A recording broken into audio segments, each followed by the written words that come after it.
Notre maison brûle. Et nous regardons ailleurs. Bienvenue dans Présage, le podcast qui questionne l'état de notre monde, les risques d'effondrement de notre civilisation industrielle et les façons de se préparer à vivre différemment. Je suis Alexia Soyeux et aujourd'hui je reçois Olivier De Schutter. Olivier De Schutter est professeur en droit international et ancien rapporteur pour le droit à l'alimentation à l'ONU. Il est aujourd'hui coprésident de l'IPES Food, un groupe international d'experts indépendants sur les systèmes alimentaires durables. Le système s'emballe parce que plus les sols se dégradent, plus le changement climatique s'accélère et celui-ci, en retour, amène une dégradation des sols qui ne fait que renforcer ce phénomène. Fervent défenseur de l'agroécologie, c'est par lui que le mot a été mis en lumière à la suite de la publication en 2011 d'un rapport pour l'ONU. Olivier De Schutter souligne les limites du modèle industriel et les pratiques des firmes agroalimentaires et plaide pour une transformation profonde des systèmes agricoles en insistant sur l'urgence de placer la question alimentaire au centre des débats publics. Il faut avoir le courage d'affronter nos modes de vie. Aucun politique n'a le courage de parler de la sobriété. Nous avons parlé d'agriculture, d'alimentation et d'agroécologie, de la faim dans le monde, du lien entre climat et conflit, des initiatives citoyennes de transition et du besoin de changement de modèle de société. Cette course de vitesse engagée contre la dégradation des écosystèmes n'est pas en train d'être gagnée aujourd'hui. Donc, fascinant de voir que ces initiatives de transition progressent, cela ne va pas assez vite. Olivier De Schutter, bonjour. Bonjour. Vous êtes professeur en droit international et ancien rapporteur pour le droit à l'alimentation aux Nations Unies. Et vous êtes coprésident de l'IPES Food, qui est un groupe international d'experts indépendants sur les systèmes alimentaires durables. Vous avez d'autres fonctions aussi, je pense, notamment au Comité des droits économiques, sociaux et culturels de l'ONU. Je voulais d'abord savoir comment vous en êtes arrivé à travailler sur le droit à l'alimentation. Je suis entré dans les questions d'alimentation à travers la question de la mondialisation économique. J'ai beaucoup travaillé sur les questions de commerce et d'investissement en rapport avec les droits de l'homme. Et l'alimentation est un domaine où, par excellence, la mondialisation a joué un rôle très important dans la manière dont cela a influencé les choix de production et d'approvisionnement. Et donc, c'était un terrain tout à fait intéressant où explorer ces questions émergentes de la responsabilité des sociétés transnationales, de l'impact du commerce international et des traités de libre-échange. Pendant votre mandat, vous avez rendu des rapports sur beaucoup de pays, plus de 25 pays, je crois. Ça consiste en des recommandations politiques. Est-ce que vous avez pu mesurer l'impact de ces rapports ? Est-ce que vous avez noté des changements durant votre période en tant que rapporteur ? Alors, l'impact de ces rapports est très variable selon les pays dont il s'agit. Par exemple, au Mexique, j'avais fait beaucoup de recommandations sur la manière de lutter contre l'obésité, en demandant, par exemple, que le gouvernement instaure une taxe sur les boissons gazeuses sucrées pour en décourager la consommation. Ils ont des taux d'obésité de 33-34% dans la population adulte. Et le gouvernement qui a succédé au gouvernement Calderón, le gouvernement de Enrique Peña Nieto, a effectivement mis en œuvre ces recommandations. Au Canada, j'étais dans une situation en 2012 très délicate où le gouvernement de Stephen Harper était très hostile à toutes des initiatives qui se prenaient au niveau local et au niveau des provinces et territoires. Et le gouvernement de Justin Trudeau a mis en avant des propositions qui rejoignent beaucoup des propositions qui sont faites dans le rapport que j'avais remis à l'époque. Donc au départ, ces rapports sont parfois reçus avec beaucoup d'hostilité et de méfiance. Et puis, il faut attendre que les choses mûrissent un peu, que la société civile fasse son travail de persuasion et d'influence pour que finalement le message finisse de passer. Et ce sont des rapports qui sont là à titre d'information. Ils ne peuvent pas imposer des décisions. Les rapports ont un impact s'il y a là une société civile organisée qui peut peser sur la prise de décision et qui s'en empare comme des outils de mobilisation. Et dans certains pays, cette société civile est bien organisée, peut utiliser ces rapports. C'est le cas dans des pays comme le Mexique, comme le Canada, comme le Brésil, où je suis allé également. Et puis, il y a des pays où cette société civile est anesthésiée, où n'est pas en mesure de se mobiliser. Par exemple, en Chine, où j'ai remis un rapport qui n'a probablement pas eu l'impact qu'il aurait eu sinon. Alors, aujourd'hui, tout le monde parle de transition, que ça soit la transition énergétique, la transition agricole, la transition écologique. Dans les faits, à l'échelle mondiale, on voit que la part des énergies fossiles est relativement stable, autour de 80%, que les émissions de gaz à effet de serre augmentent, et en Europe aussi. On voit que la chute de la biodiversité continue, et massivement, que la dégradation des sols également s'amplifie. Donc c'est pas très glorieux comme portrait. Qu'est-ce que vous pensez de ce grand écart entre les discours et la réalité ? Je crois qu'il y a deux obstacles à ce que cette transition se fasse vraiment dans les faits, au-delà des constats scientifiques chaque fois plus alarmistes que nous entendons. Premièrement, il faut avoir le courage d'affronter nos modes de vie. Aucun politique n'a le courage de parler de la sobriété, du changement dans nos habitudes de consommation, que ce soit dans le domaine de l'alimentation, de la mobilité ou de l'énergie. Le terme de sacrifice est tabou dans le langage politique et c'est tout à fait essentiel de sortir de cette illusion qu'on pourra tout changer sans changer nos modes de vie. Deuxièmement, il est très frappant de voir que les tentatives de changer les choses au plan national sont totalement neutralisées par le développement des échanges internationaux.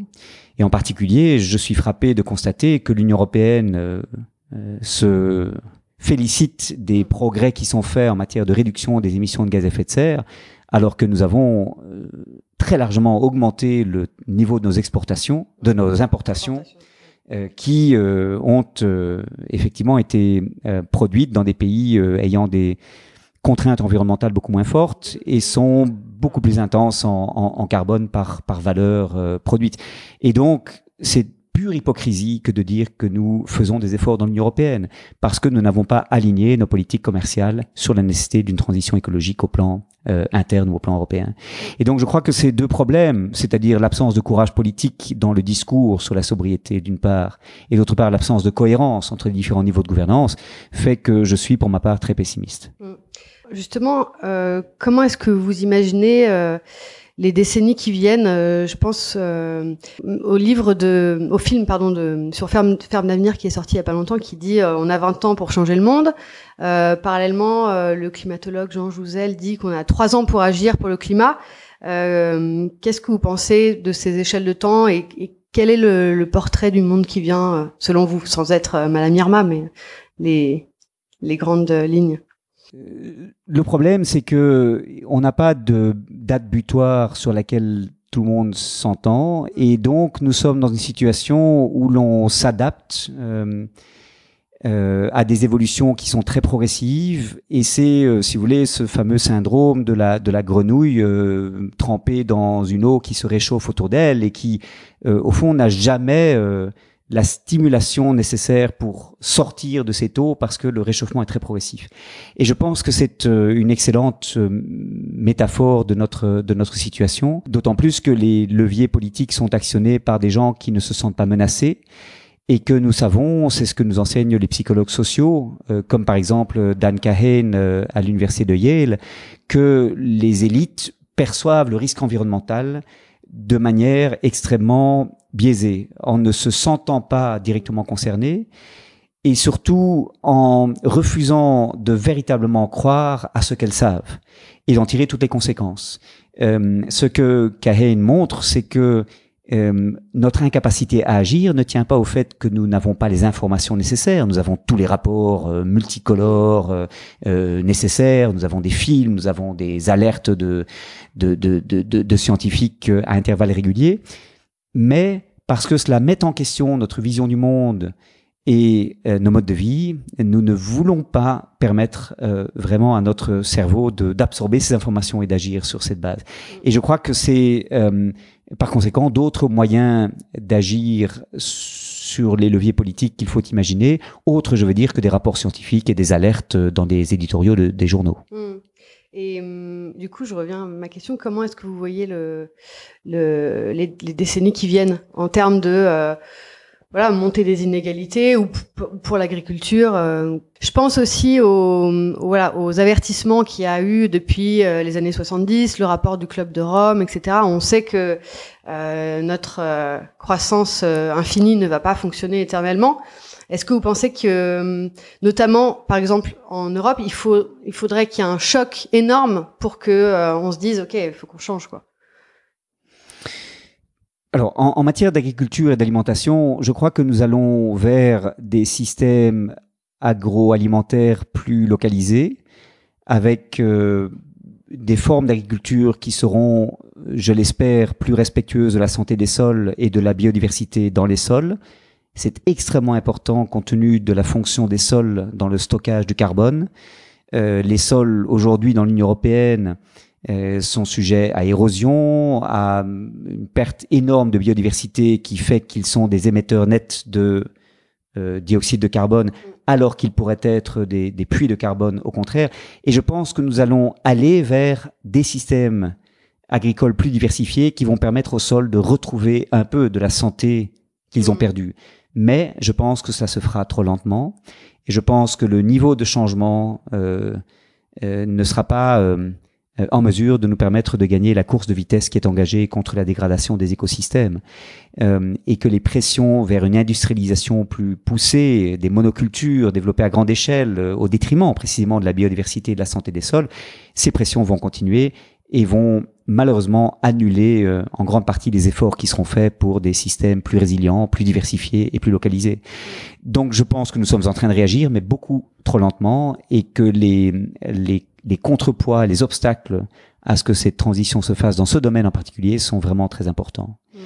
Un grand tabou qui fait que nous avons du mal à avancer, c'est celui des prix des aliments.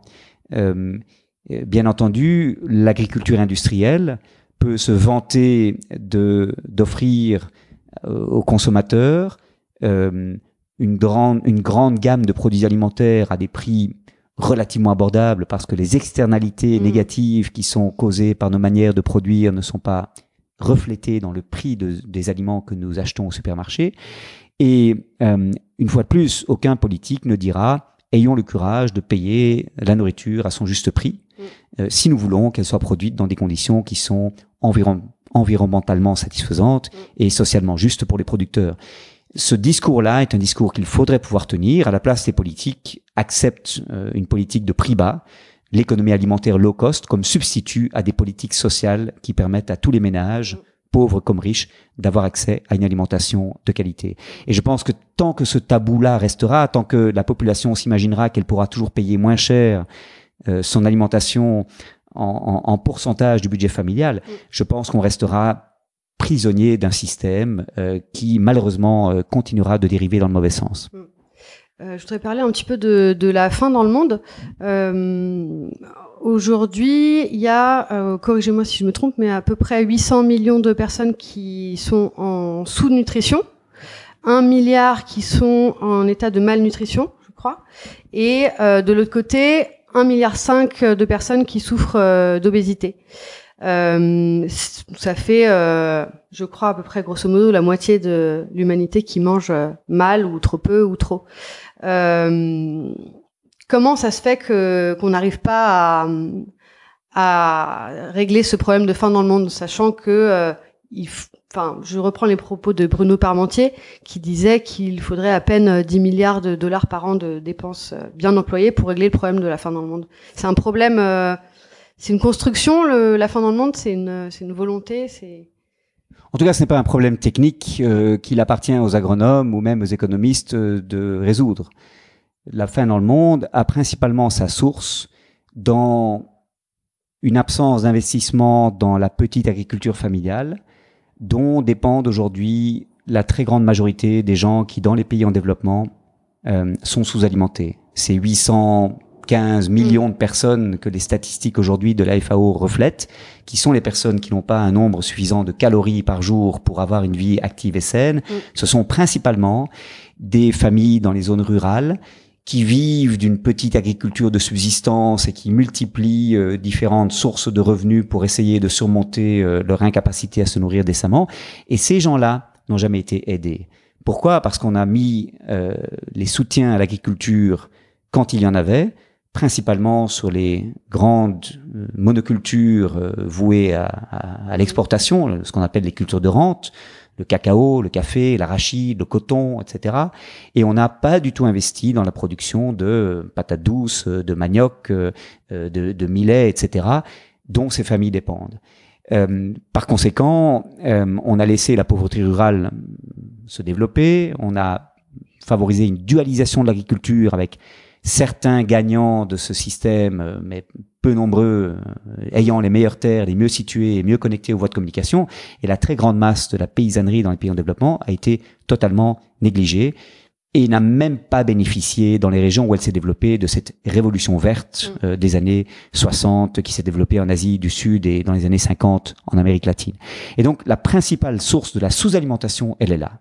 C'est cela qui explique la migration vers les villes de ces gens, ne trouvant pas dans l'agriculture de subsistance les moyens de vivre décemment et même de se nourrir décemment. Et donc, on a aujourd'hui des pauvres dans les villes, dans les bidonvilles des grandes cités des pays en développement, mais ce sont très souvent des gens qui sont des expulsés de l'agriculture qu'on n'a pas suffisamment aidés. Donc, c'est cela qu'il faut faire. Et je pense qu'il y a autour de ce diagnostic un consensus aujourd'hui. Malheureusement, les gouvernements n'ont pas les budgets nécessaires pour investir dans des moyens de communication, logistique, de stockage, de transformation des matières premières agricoles dans les zones rurales. Et donc, on dépend de l'investissement privé, mais l'investissement privé, lui, est intéressé à ce que les gens produisent pour l'export, pour les chaînes mondiales d'approvisionnement et à grande échelle. Et donc, la petite agriculture familiale diversifiée qui nourrit les familles n'est pas susceptible d'intéresser beaucoup l'investisseur privé. Donc, nous sommes face à cette difficulté dont je ne vois pas très bien aujourd'hui comment nous allons pouvoir nous en sortir à moyen terme. Comment est-ce qu'on va faire pour anticiper en même temps les chocs climatiques, la fin des énergies fossiles et la dégradation des sols dans l'agriculture? Ce sont effectivement des questions qui sont liées. L'agriculture d'aujourd'hui, l'agriculture industrielle qui s'est développée en Europe, aux États-Unis dans les années 20 et 30, et puis qui aujourd'hui s'étend dans différentes régions du monde, est très fortement dépendante d'énergie fossile à faible coût, subsidiée par les gouvernements, et elle a des impacts considérables sur la capacité des sols à remplir leurs fonctions de puits de carbone, détruisant en fait cette capacité des sols à remplir cette fonction et accélérant le changement climatique. Et évidemment, on est ici dans une sorte de boucle de rétroaction positive. Le système s'emballe parce que plus les sols se dégradent, plus le changement climatique s'accélère, et celui-ci en retour amène une dégradation des sols qui ne fait que renforcer ce phénomène qui déséquilibre au fond le système.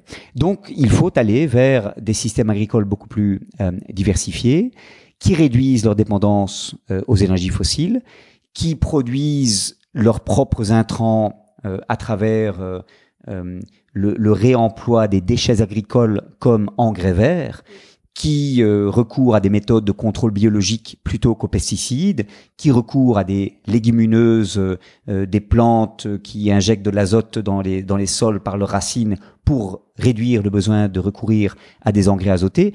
Et il y a toute une série de techniques agronomiques bien connues des agronomes qui peuvent servir cela.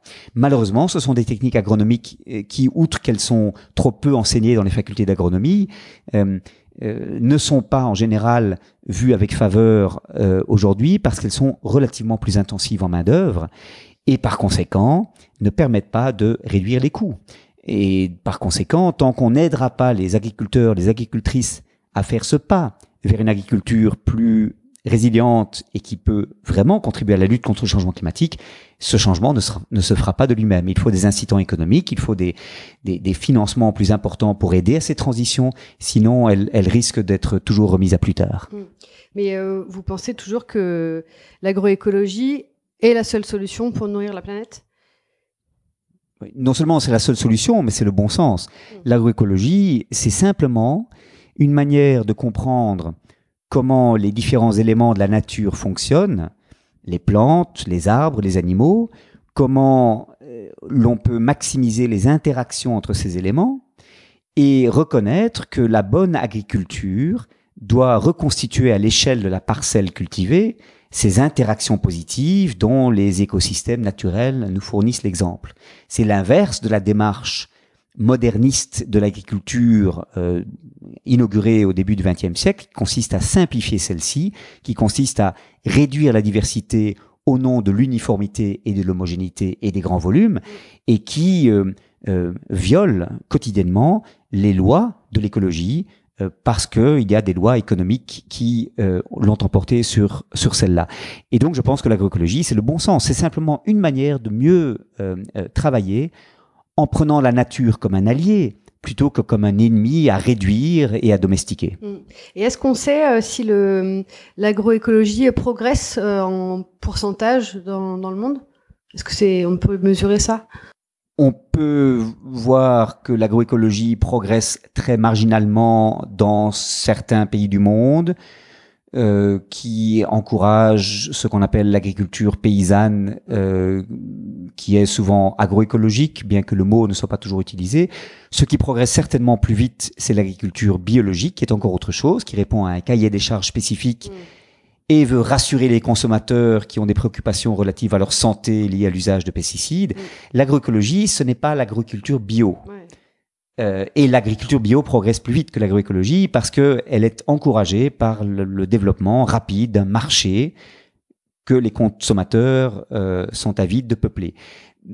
Mais malheureusement, il y a une agriculture bio qui est industrielle et qui n'est pas du tout agroécologique dans sa philosophie. Et qui ne répond pas aussi aux questions sociales de la bio telle qu'elle a été pensée. Bien sûr, cela dit, l'agriculture bio est à encourager tout de même parce que elle est de nature à d'abord nous fournir une nourriture plus saine et puis à réduire l'usage d'intrants externes par définition.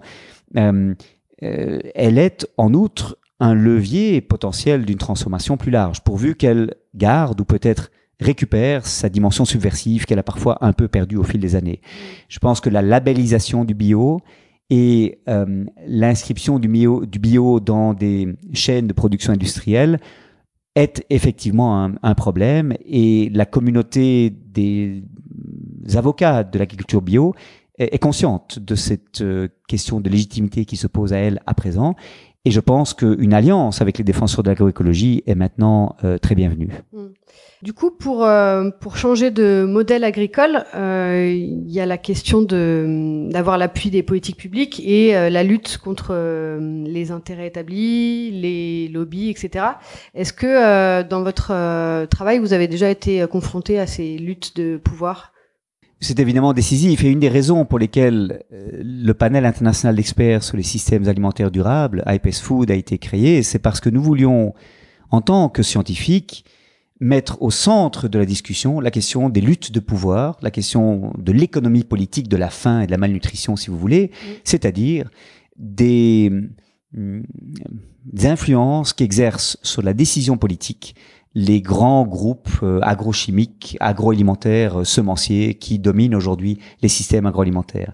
Et ces groupes ont eu une influence croissante au cours des années récentes. Au début du XXe siècle, la concentration dans les systèmes agroalimentaires, ça concernait surtout les grands traders de céréales, Cargill, Bunge, Archer Daniels Midland, etc.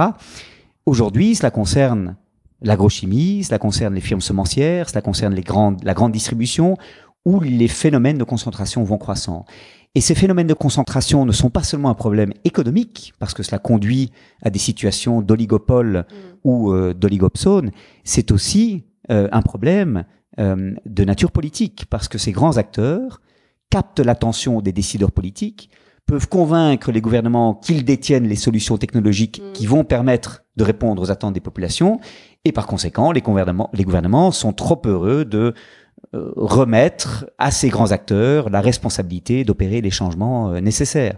Et donc, ce sont les solutions de ces acteurs, ce sont les technologies de ces acteurs qui vont finalement l'emporter, et parfois, ce n'est pas les solutions qui sont dans l'intérêt des populations ou des générations à venir. du coup, face au pouvoir aussi de la puissance de ces lobbies, de l'argent, etc. Est-ce qu'il y a quand même des choses à faire pour modifier le jeu des forces, ou est-ce que c'est aux citoyens de... C'est pour ça que la question de la démocratie alimentaire est tellement importante. Et au bout de 6 années d'enquête pour les Nations Unies dans la fonction que vous avez évoquée, mon rapport final insistait sur la démocratie alimentaire, qui n'est pas juste un slogan, qui est très concrètement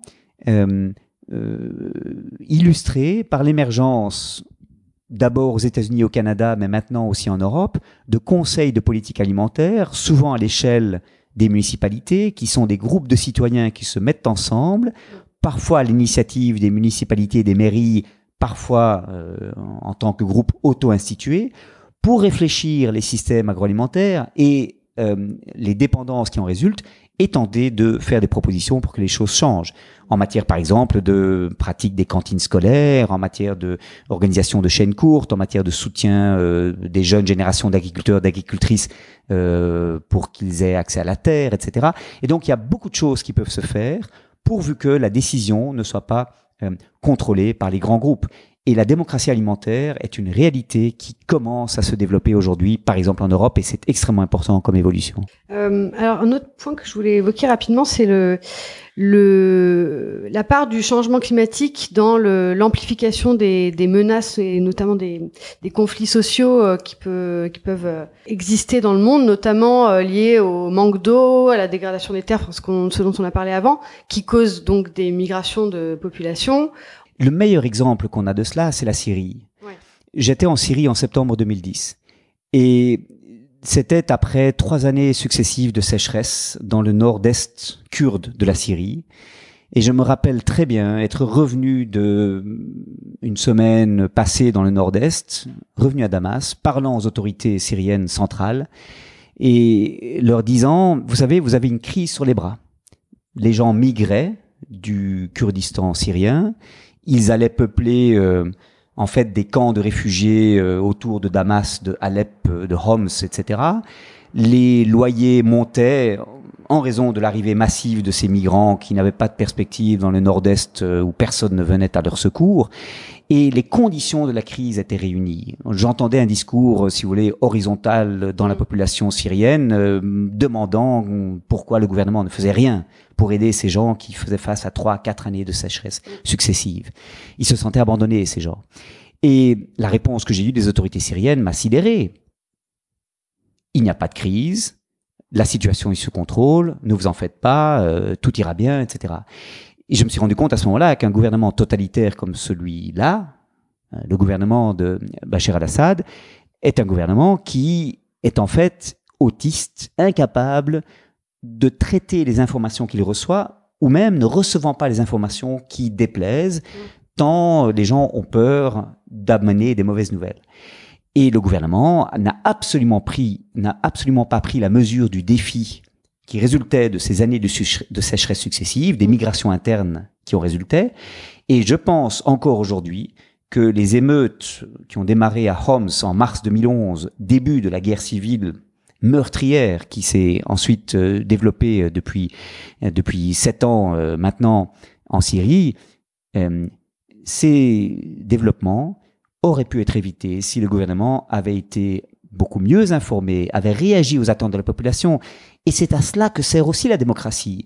C'est que quand la population est en situation de détresse, l'information arrive vite, que les secours arrivent vite, les soutiens arrivent vite pour que les populations ne soient pas obligées de migrer et pour qu'on évite ce genre de crise. Donc je pense que c'est un exemple, peut-être, un des premiers exemples, le Rwanda en 1994 en était sans doute un autre, où la question des déplacements forcés liés à des ruptures climatiques est liée à des conflits extrêmement importants dans ce cas-ci, et on risque de voir à l'avenir ce genre de conflits se succéder. Et d'ailleurs, à la suite de la crise syrienne, des études ont été présentées montrant sur des centaines d'années comment les conflits à la fois civils et internationaux étaient très souvent liés à des évolutions parfois très mineures du climat et des températures et de la météorologie. Et donc je pense que c'est vraiment un facteur extrêmement important.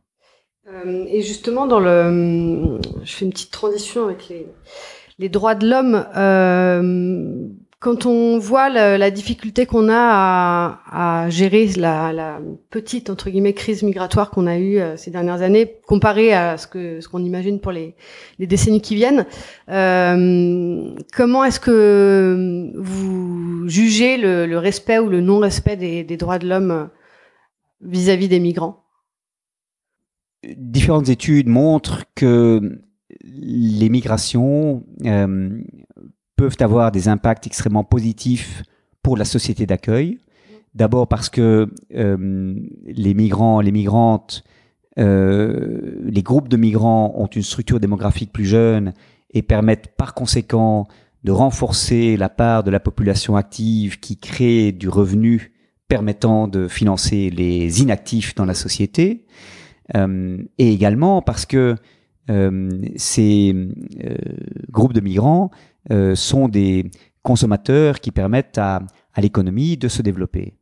Le vrai problème, c'est que quand ces migrants n'ont pas d'emploi parce qu'ils subissent des discriminations, parce qu'ils ne reçoivent pas les formations nécessaires à ce qu'ils soient suffisamment qualifiés, ou lorsque, a fortiori, ils se voient refuser l'accès à l'éducation ou à l'emploi, pour des raisons réglementaires, leur intégration n'est pas possible. Et donc les effets bénéfiques qui pourraient résulter des migrations ne sont pas, au fond, captés par la société d'accueil.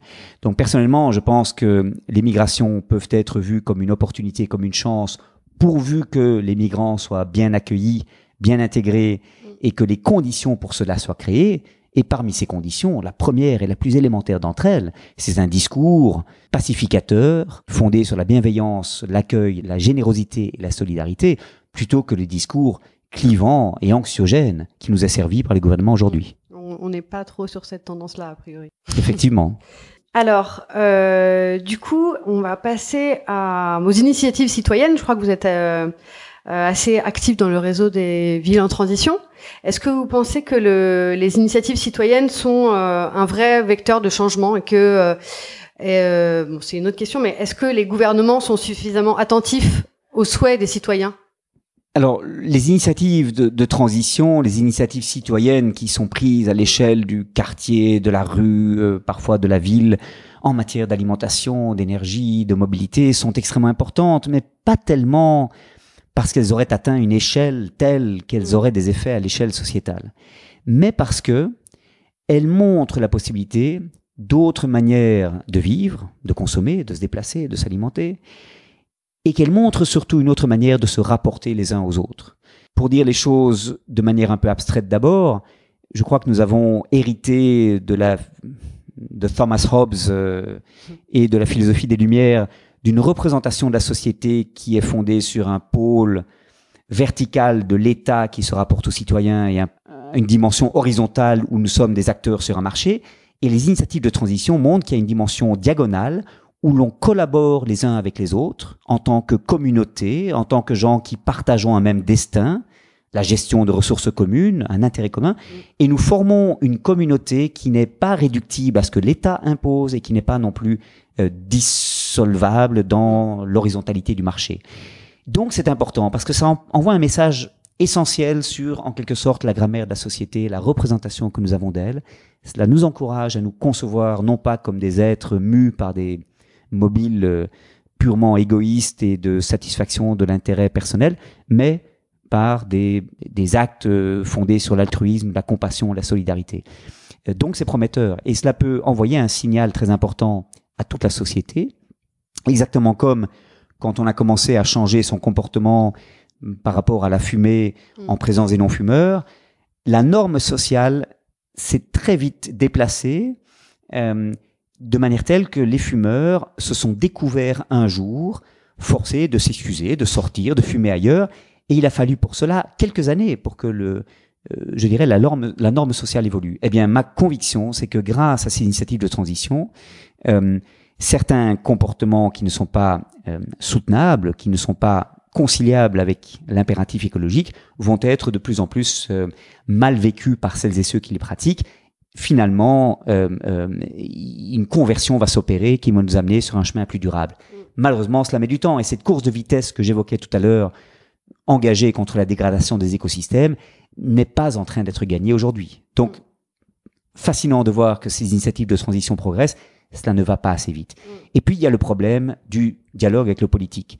Du côté des initiatives de transition, il y a une grande méfiance vis-à-vis de la tentative de récupération du politique. Ils ne veulent surtout pas que leur action soit politisée ou récupérée. Et du côté des politiques, il y a une grande surprise, une grande méfiance, une grande suspicion, parce que le politique se conçoit comme ayant été élu pour penser à la place des gens et agir pour eux. Apprendre d'eux, il n'en serait évidemment pas question pour un politique. Comment un politique pourrait-elle, la politique, ou pourrait-il, le politique, se donner pour objectif d'aider les gens à ce que leurs initiatives puissent percoler, se développer.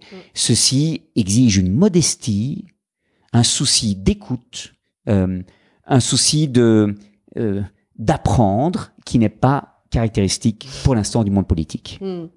Est-ce que vous pensez qu'on va pouvoir arriver à changer de modèle, à abandonner l'idée d'une croissance infinie et peut-être aller vers une société où le travail sera moins central dans la vie des gens? Cette question est absolument essentielle et il est frappant de voir combien nous restons prisonniers aujourd'hui de ce couple infernal travail-consommation où tous les loisirs sont consacrés à consommer et à consommer de manière souvent à s'inscrire dans des circuits marchands parce que de plus en plus des loisirs sont aujourd'hui des loisirs pour lesquels l'on paye. Les loisirs gratuits sont vus comme moins attrayants, moins fun, moins à la mode. Et le travail, par conséquent, est là pour financer des loisirs de plus en plus coûteux. Et ce couple infernal est un couple dont nous devons sortir en travaillant moins, en consommant de manière plus sobre, en développant une sphère importante de loisirs gratuits, notamment par l'extension des droits culturels, et de manière aussi à permettre aux gens de trouver leur épanouissement autre chose que dans la consommation marchande et dans le travail qui épuise. Donc c'est absolument important. Et c'est important pour une autre raison, c'est qu'aujourd'hui, le camp progressiste qui pourrait nous amener progressivement vers une société plus durable, plus conviviale, plus bienveillante, ce camp progressiste est divisé entre deux pôles. D'un côté, les partisans de la post-croissance, de la décélération, de la sortie de la société du travail. De l'autre côté, un pôle qui, à gauche, prône des politiques keynésiennes, une relance de la croissance par la demande, par la justice sociale, etc. Et ces deux pôles doivent absolument s'allier. Sur quoi peuvent-ils s'allier? Sur deux choses. Sur la réduction du temps de travail et sur la lutte contre les inégalités, les deux étant complémentaires. Et donc je pense que c'est extrêmement important d'oser poser aujourd'hui la question, comme Dominique Méda l'a fait, avec son bouquin « Le travail, une valeur en voie de disparition », comme Jeremy Rifkin l'a fait, comme il y a presque un siècle, John Maynard Keynes l'avait fait, poser la question de la place centrale du travail dans nos sociétés. Et pour cela, l'éducation et la culture sont essentielles, parce qu'aujourd'hui, si vous privez les gens de travail, d'abord, ils ne savent pas que faire du temps libre qui tout soudain se dégage pour eux. Et ensuite, ils se demandent à quoi ils servent dans la société. Ils sont des moins que rien. On les regarde avec un mélange de compassion et de reproches. Et ils se sentent inutiles, non valorisés dans ce qu'ils font, bien que les activités qu'ils font sont parfois extrêmement utiles, qu'il s'agisse d'aider les personnes âgées, de s'occuper des enfants, de développer des activités culturelles pour le voisinage, etc. Valoriser cela, encourager les initiatives sociales que ces gens pourraient prendre par un congé civique, par exemple, qui pourrait être financé comme l'est aujourd'hui le congé parental, ça me paraît extrêmement important. Vous êtes favorable à un revenu universel? Cette question est très compliquée en fait, parce que le revenu universel, s'il est fixé à un niveau trop élevé, risque d'avoir un impact régressif sur le statut des femmes. Ce sont elles qui, les premières, vont renoncer à travailler si elles peuvent se permettre économiquement de le faire, et seront reléguées au foyer et aux tâches ménagères. Je pense que ce serait une régression. Ou alors, il faudrait combiner le revenu universel avec une réglementation très stricte du temps de travail, une réduction généralisée et obligatoire du temps de travail, un peu comme on l'a fait avec la loi Aubry sur les 35 heures en France, mais de manière plus radicale sans doute, et sans que des clauses d'échappatoire soient introduites. Et donc, il faut approcher avec grande prudence cette question du revenu universel. Mais si cela permet, notamment aux jeunes qui sortent des études et qui, pendant quelques années, se forment à une première expérience professionnelle, de ne pas choisir leur première profession en fonction de la nécessité de gagner de l'argent, je pense que c'est extrêmement intéressant. Est-ce que vous pensez qu'aujourd'hui, la question de l'optimisme et du pessimisme est toujours pertinente? Parce qu'on voit qu'il y a un peu de deux camps qui s'opposent entre des gens qui voudraient emmener les gens avec un récit très positif, etc. De l'autre côté, on parle pas mal de entre guillemets fin du monde, d'effondrement, etc. Est-ce que c'est une question qui est pertinente selon vous? Il est extrêmement important que les gens soient lucides par rapport à la situation qui nous attend, et ces discours et ces informations doivent être répétés, illustrés autant que possible. Je remercie celles et ceux qui, scientifiques, se font les porte-paroles de ce discours-là. Mais l'anxiété n'a jamais été mobilisatrice des énergies.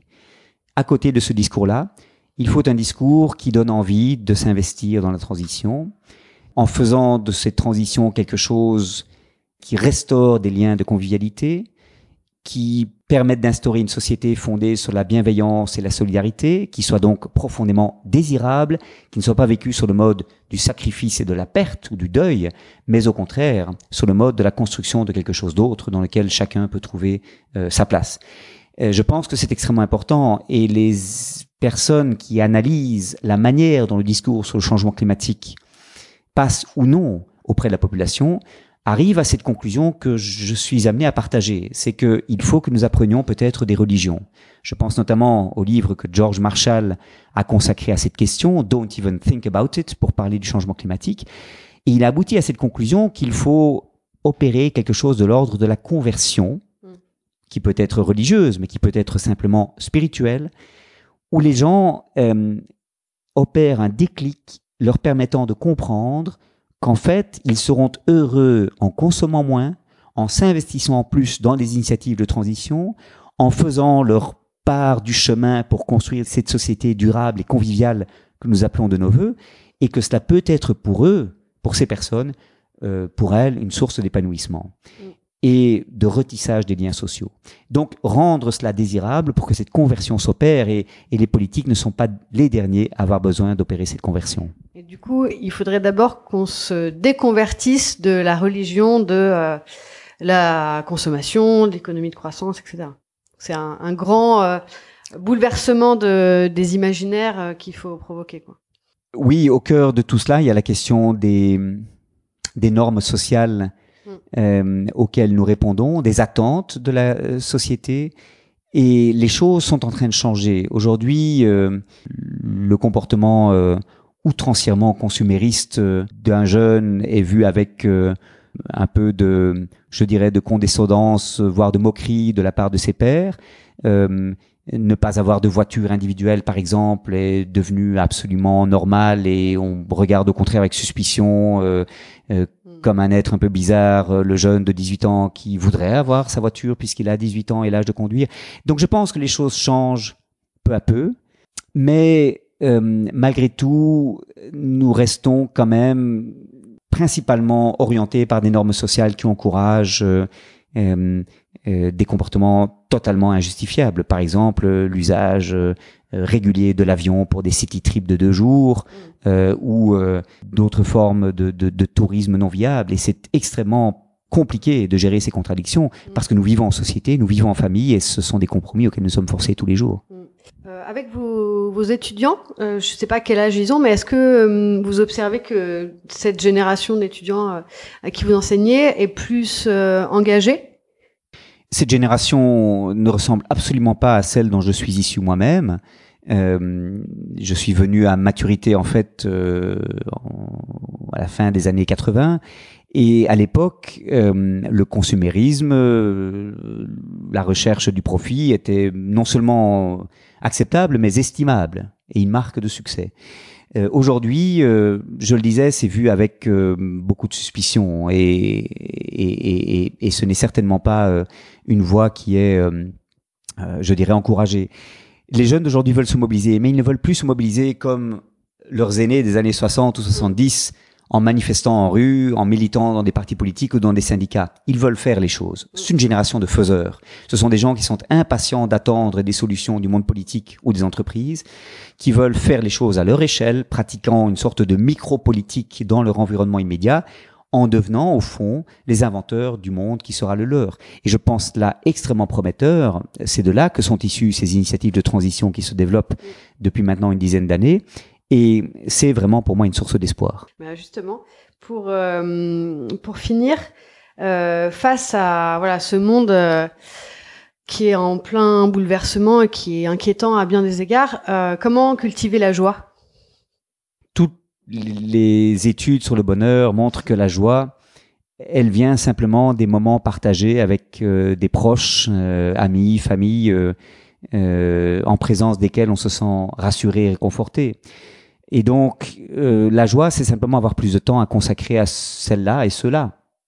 Malheureusement, la vie s'est accélérée. Hartmut Rosa, le sociologue allemand, a consacré un très beau livre à cette question de l'accélération, indiquant ce paradoxe, c'est que nous avons beaucoup de technologies, de moyens de communiquer, de se déplacer, qui permettent de gagner du temps, et pourtant nous avons plus que jamais l'impression de manquer du temps.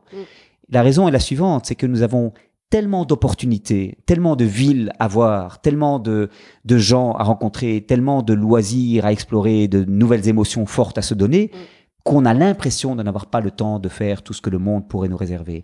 Et donc, comprendre ces situations, l'accepter, et consacrer le temps qu'il faut aux relations humaines avec celles et ceux qui nous entourent pour ne pas sacrifier ces relations sur l'autel de l'accélération et de la puissance, c'est sans doute ça la source du bonheur. Merci beaucoup. Avec plaisir. Merci beaucoup à Olivier de Schutter pour notre conversation et encore merci à vous tous pour votre écoute. Si vous souhaitez soutenir Présage, vous pouvez vous abonner, mettre 5 étoiles sur iTunes ou bien partager les épisodes s'ils vous ont plu. Présage est un podcast indépendant. Le générique est un extrait du morceau L'eau de Sabrina Bellawell mixé par Paloma Colombe. À très vite.